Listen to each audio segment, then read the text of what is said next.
My mother-in-law gave my son herpes.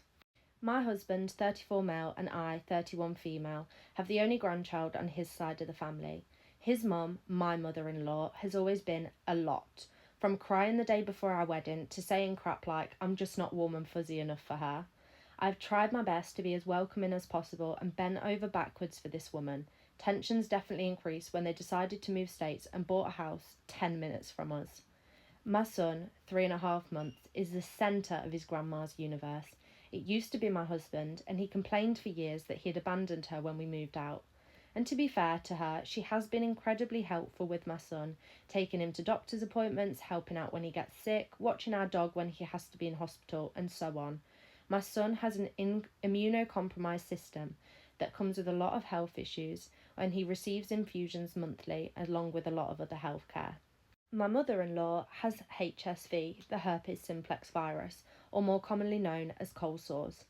My husband and I have had over 8 different chats with my mother-in-law that she is not to have her mouth anywhere near my son's skin.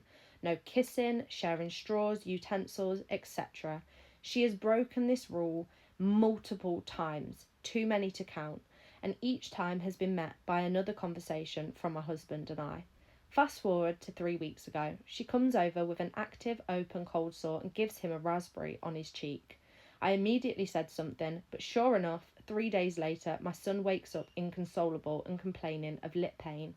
In the next 2 days, it was very clear that he now has HSV. We got this testing and the specialist said, yup, it's HSV. Now, I am no dummy. I know 60% of the population has it and that he could have gotten it later in life from a friend or such, but this isn't what happened. He got it in a completely avoidable way. Not to mention, for those that are immunocompromised, the sores tend to be worse, more painful, and can cause serious health complications.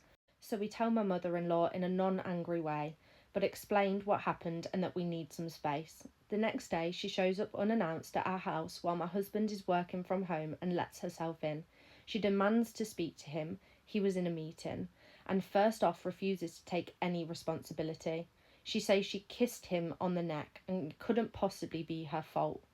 Meanwhile, I witnessed the whole thing happen, and it wasn't his neck. And even if it was his neck, we said no mouth on the skin. While my husband calmly tells her to leave because he's working and we aren't ready to talk to her. I'm just heartbroken for my son. Just another medical thing to add to his plate, more labs, and now we need to monitor his organs for the rest of his life.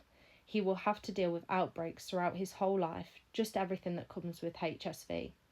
Here comes the Am I the Arsehole?